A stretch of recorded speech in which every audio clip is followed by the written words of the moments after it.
my mother-in-law told my kids I was a bad mum. She said it to their faces in our kitchen one Saturday afternoon while I was at work, and she said it in a way that was slow and polite, like she was pointing out a stain on a shirt. She told my daughter that I was reckless with rules and my son that I was irresponsible with safety. She told them I didn't love them the way a mother should. She said it with a smile. It hurt because it wasn't a random insult. It was deliberate, precise, aimed at the one thing that mattered most to me. My children looked to me to decide what was true about their world. To have their compass quietly and publicly labeled broken by the woman who cares for them more than anyone else felt like my heart being taken out by hand. Worse, everyone in the kitchen watched. Evelyn, my mother-in-law, had everyone else's eyes. That was the real damage. It wasn't the words. It was that she'd made a spectacle of my failure where I had no script and no stage directions. We lived in the house she bought for us, not as a gift, but with strings she and my husband had agreed on when the market tanked 3 years earlier. She put down $40,000 toward the down payment, and the deed was in her name with a small, rushed, for the convenience of all parties clause written by her attorney. The mortgage payment sat on auto pay out of her account for the first year. Later, when Alex switched jobs and we had a gap in salary, she covered the mortgage for 6 months and asked us to sign a promissory note notarized at her kitchen table. Our name was on the lease. Her name was on the house. She paid for piano lessons, $135 a month for Olivia, and soccer registration for Ben, $90 a month. She bought the kids clothes, took them to dentist appointments, and made calls to school administrators when a teacher texted at 7:45 p.m. She was, in the neighborhood, the person who mattered because she had the money and the time. I had a part-time job and a commute, and 2 children who needed to eat. That arrangement is where the imbalance lived. I could not simply pick up and leave. We had a 2-year-old renter's lease in a 2-bedroom split level on Maple Street in the suburbs of Cleveland. The lease allowed subletting, but the bank and the paper trail were with Evelyn. If there had been a fire, she would have been the one with the keys to the insurance policy. If we left, we would be leaving the furniture, the kids' school district, the only home they'd known since kindergarten.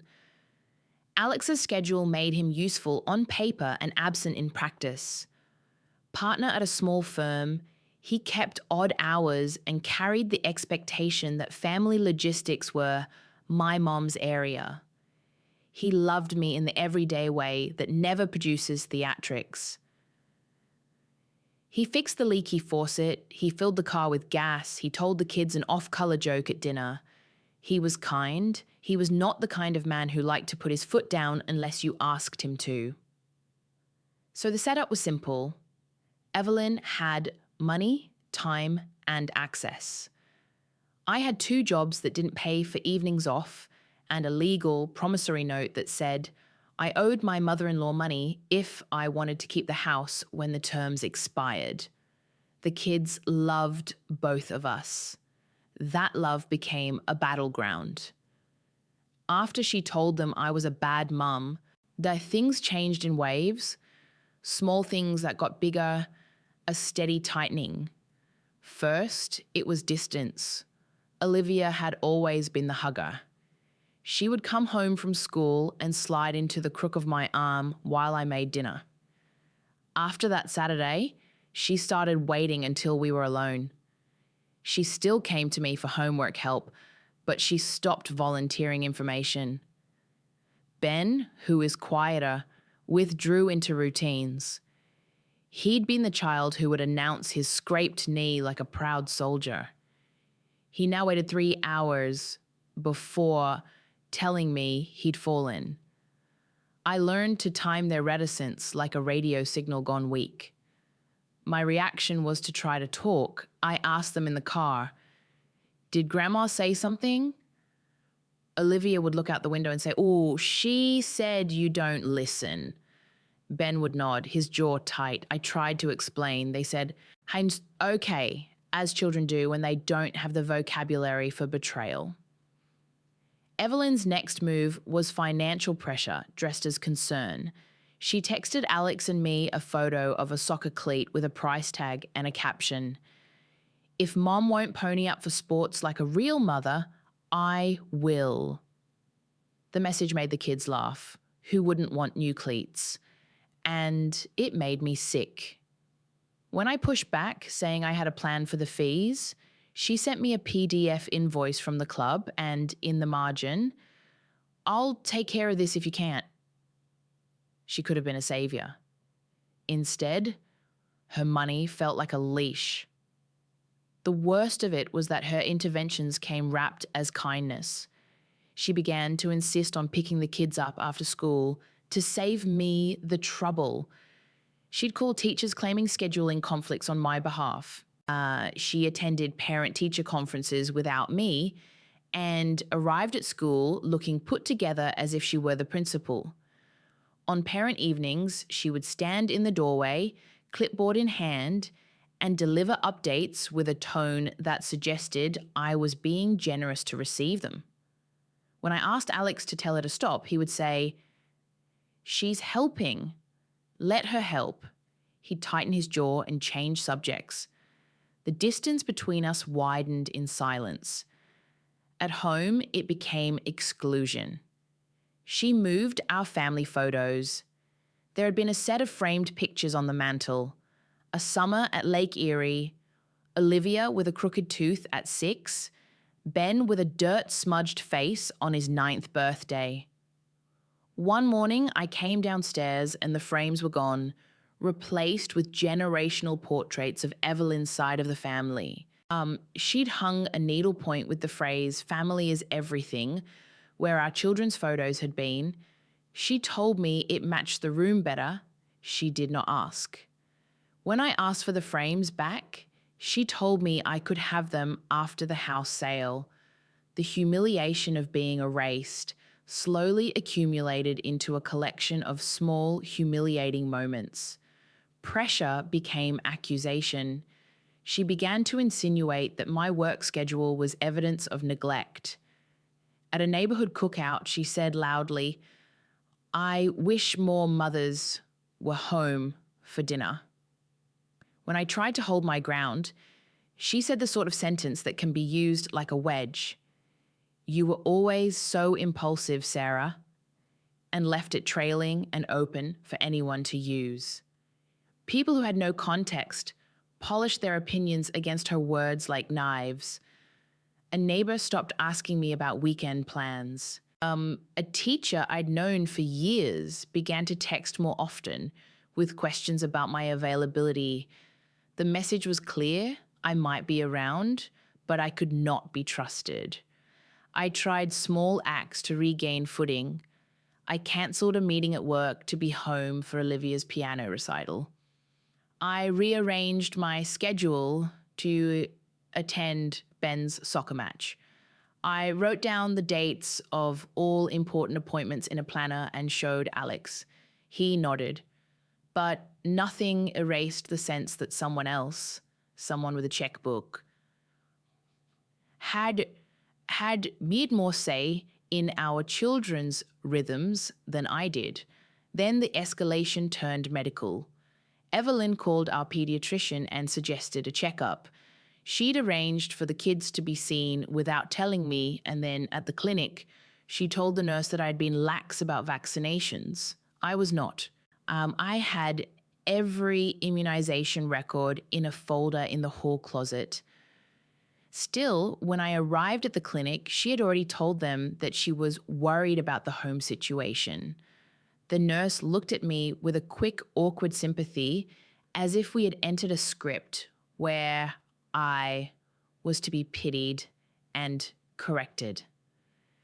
I sat in the waiting room and tried to breathe while my son hung onto my sleeve like a knot, when the pediatrician said gently that there was no medical neglect. Evelyn smiled and said louder than necessary, "Well, I'd rather be safe than sorry. I only want what's best." The implication, the professional had to be reminded of the obvious. The result was a paper trail, an unnecessary file note about a family concern that I had to sign a release for.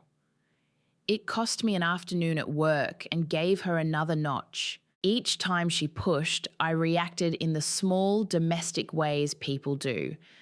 I tightened my tone, I forgot to smile, I refused to engage in family dinners where she lectured. Alex watched most of this and chose, for reasons I could not fully explain then, to placate. There were months where he would come home and say small things like, "She's under a lot of stress, Sarah," as if empathy for his mother absolved him of action. The children absorbed it. At 13, Olivia began to test limits, like a scientist testing glass. She would do small things to see if I would react. I did. I shouted once in the kitchen at a stack of school flyers, and she retreated to her room. I felt ashamed for weeks. Humiliation began to have a rhythm. At a holiday dinner, Evelyn told an extended anecdote about my supposed lack of discipline, the punchline being that I would let the kids eat junk and watch screens until bedtime. Everyone laughed. I said nothing. Later, as the house emptied, she sidled up to the wine rack and said quietly, "You are too soft." I told her I would appreciate it if she not talk about my parenting in front of the children. She looked at me like someone tolerating a child objecting to being fed peas. "We do not always agree about methods," she said, "but I have to do what I can when you are not here." That sentence kept her power neutral but effective. She could do because I couldn't be there. When my leverage was smallest, when Alex was out of town for a week and I was working overtime, she pressed the consequence. So she withdrew the funds for piano lessons without telling me. Olivia showed me an abrupt text from the piano studio, "Payment not received, lessons suspended." My stomach dropped. I called Evelyn. She said, 20 seconds into the call, "I covered it for a month. I thought you had it." The consequence was immediate. A hobby stripped from my child. I felt small and ashamed in a way that could not be explained by the numbers. Money had been the instrument of her manipulation. She used it for cut-offs and then framed it as generosity. The pattern was a slow strangulation until one afternoon, everything I'd been trying to hold together, my schedule, my standing, my belief that I could carry both jobs and motherhood, unraveled. Like Alex announced that he was taking the kids to his mother's for the weekend because she had a special thing planned. I asked if he'd asked me. He said he'd thought I needed a break. I begged him. In the hollow way you beg someone not to leave you alone to face a fight you cannot see the edges of. He kissed me on the forehead and left. I sat alone in our kitchen and watched the light move across the counter as if it were the hand of a clock I could not stop. The low point was quiet and surgical. It happened 3 hours after they had left, and I walked into the living room to retrieve a charger and found the front door unlocked. The house was the same, but the air felt wrong, like old perfume hung over damp laundry. There was a note on the hallway table, a sticky note from Evelyn that said, "I fed the kids. They're in bed." She had also left 2 envelopes. One was an eviction notice, a notice from the bank indicating a late payment. The second was a letter from Alex's attorney friend discussing options for title transfer. The eviction notice was nonsense. We had made every payment. But the paper sent a message. She could access things I thought were secure. The attorney's letter, unsigned, used the words practical solution and family property in ways that felt like knives. I called Alex until my phone went to voicemail. I called my mother. She told me to breathe and offered to come that night, but my mother lived 2 states away and had a job she couldn't leave. The consequential loss was not only practical. Ben had begun to cry when he thought I wasn't looking. Olivia would take long showers. They began to ask about things I'd never imagined they'd ask. Will Grandma ever own the house? Did you marry Dad because he has his own money? The questions were small and terrible. Each one was a probe into the safety I had promised them. That same week, a neighbor, someone who had always smiled at me on walks, stopped by and said, "Your in-law has been so helpful. You're lucky." The sentence landed like a hand on my throat. I felt isolated, cornered, and extraordinarily ordinary. A woman in a house that wasn't fully hers, with children who were being offered the world and the narrative that their mother could not be trusted to hold it. At my lowest, I considered leaving for a night. I imagined putting a bag in the trunk and crashing at my friend Kara's. I thought about packing the kids and leaving a note. I thought about walking into a shelter and explaining the slow violence of it all, but I couldn't bear the thought of uprooting them because of what someone else chose to do with money and affection. That would have felt like succumbing. Then, as things tend to, when pressure is high and people become sloppy, Evelyn made a mistake. It was an email on her laptop, left open at her kitchen table, screensaver off, subject line, plan, house/trust. I had come over under the pretense of borrowing a casserole dish after a school event. The door was unlocked. Ben had disappeared into the study to look at a model airplane. Olivia had gone upstairs to practice. I reached for the dish, and there it was, a window showing a draft email addressed to her sister, Aunt Marge. It began with something clinical about securing the grandchildren's inheritance, and in the third sentence used the phrase, "If Sarah cannot be reasoned with, we'll need to expedite title transfer." There was a line below that in black and blue, almost offhand, that said, "We will gently teach the children to prefer our company. It will be better for them in the long run."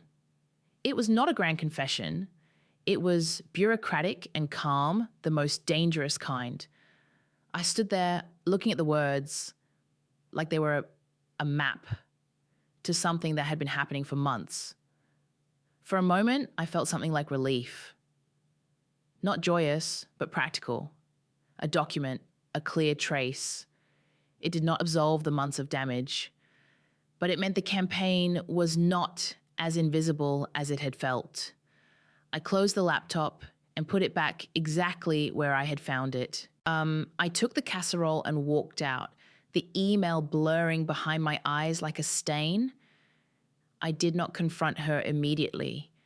I sat in my car in the driveway and breathed until the shake in my hands leveled out. Then I drove to pick up my kids, slower than I had to be, and watched them through the tinted glass. They charged into the car with backpacks and jerseys and stories about scrambled eggs. In the back seat, Olivia was unusually quiet, and Ben swung his legs. I folded the paper into my pocket where it became a warm, ridiculous secret. That night, I could have done many things. I could have printed the email and sent it to Alex.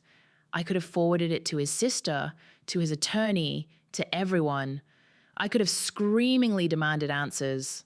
Instead, I did a different thing. I walked into the living room where they were playing Legos and said quietly, "I need you to do something for me."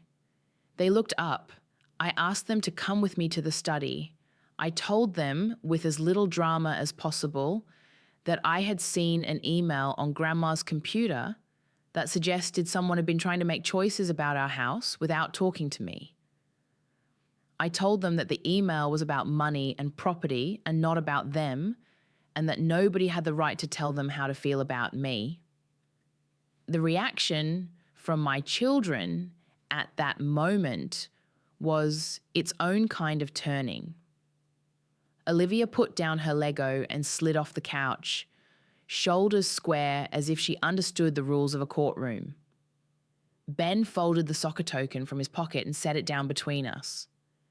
There were no long speeches. There was a pause, and then Olivia said simply, "Mom, go find her email." Her voice had a clarity to it. The kids had been watching. They had seen the pattern. They had not known the full story, but they had seen the edges of it. In the way that children sometimes do, they chose sides without the calculus I had expected. We did something small and domestic.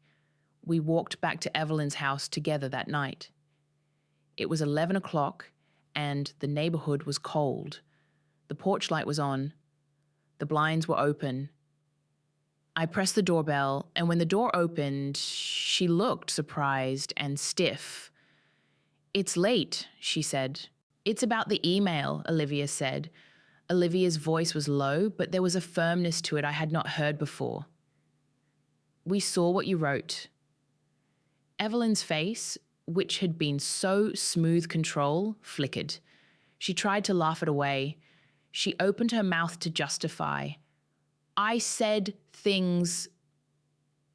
But Olivia interrupted. "You told us Mum was bad," she said. "You told us she doesn't care. You told Ben that she's reckless. You told lies." Ben 11 said, "Go home, Grandma. Leave us alone." The phrase was simple and raw. It was not me saying it. It was my child. The power of that moment was not theatrical. It was factual. Evelyn stumbled through something like a comment, then shut the door and stood there. She did not call the police. She did not raise her voice. She looked smaller than she had in any room I'd ever seen her. My kids had said to her, without coaxing, two fundamental truths. We know, and we choose our mother. The email in my pocket changed the next 24 hours in practical ways. Instead of shouting, I called Alex and left him a calm voicemail with a summary and a request. Please come home. Please read what I found. He texted back, terse, that he was at a deposition and would be late. I waited, and then I waited some more, and then at 1 a.m., he finally walked in with coffee. I put the printout on the table between us and did not speak. He read it. He skimmed twice, his forehead folding. He looked at me as if I had been a slow-motion accident he'd been unaware of. He apologized there without drama and picked up the phone. He went to his mother's house. I did not follow. I went to bed and slept for the first time in months without waking to a cold pool of fear. There were no theatrics in the next day either. Alex came back from Evelyn's a few hours later and said two things. I read the email and I told her we are not discussing our family property without both of us present. And I'm sorry I didn't act sooner. He did not cast Evelyn out with shrillness. He did something quieter and more practical. He removed her as the automatic payer for the mortgage and set up a direct debit from our joint account.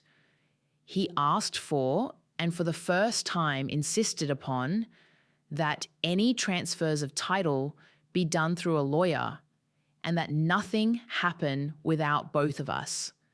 He told her on the phone while I was in the room that family cannot be negotiated by memos and that he would not have our kids in the middle of it anymore.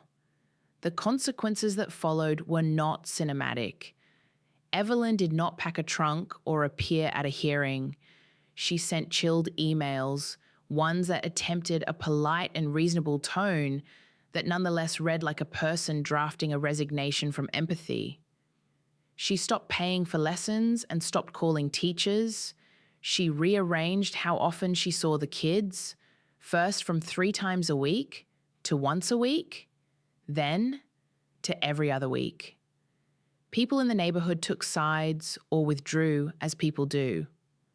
A few friends would greet me now with a look that held both apology and new caution. For a while, the children were angry. They blamed me for the upheaval because Stuart, my neighbor, had said, "If Grandma stops paying, you'll be in trouble." They had heard things I had never said.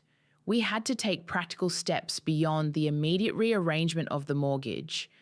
We met with a real estate attorney, paid a retainer, and negotiated a clear plan for the deed.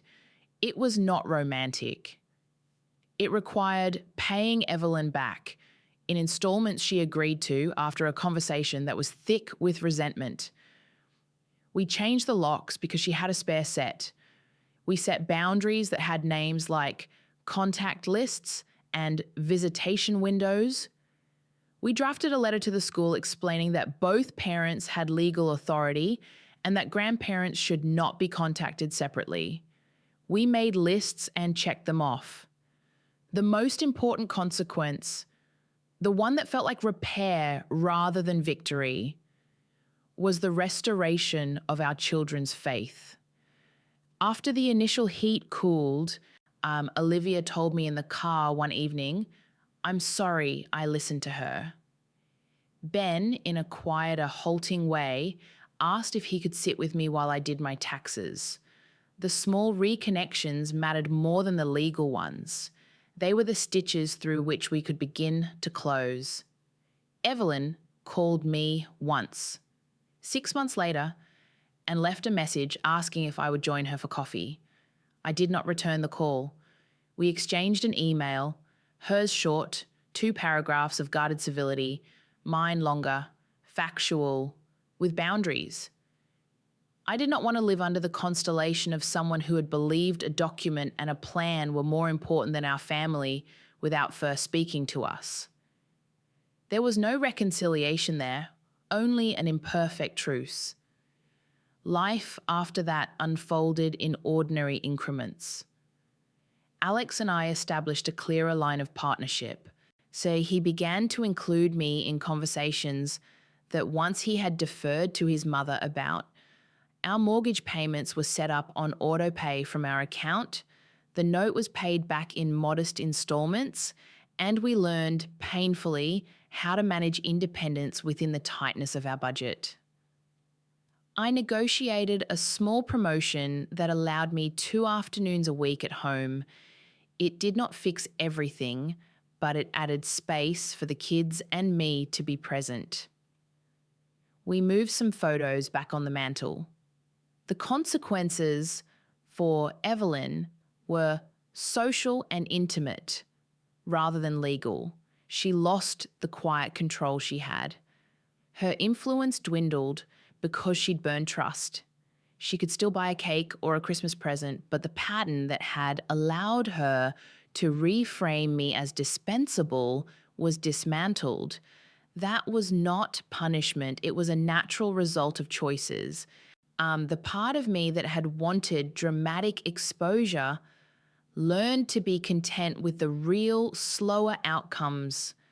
Boundaries upheld, bills restructured, children who now said in front of their grandmother things like, "Mum handles that now," and meant it.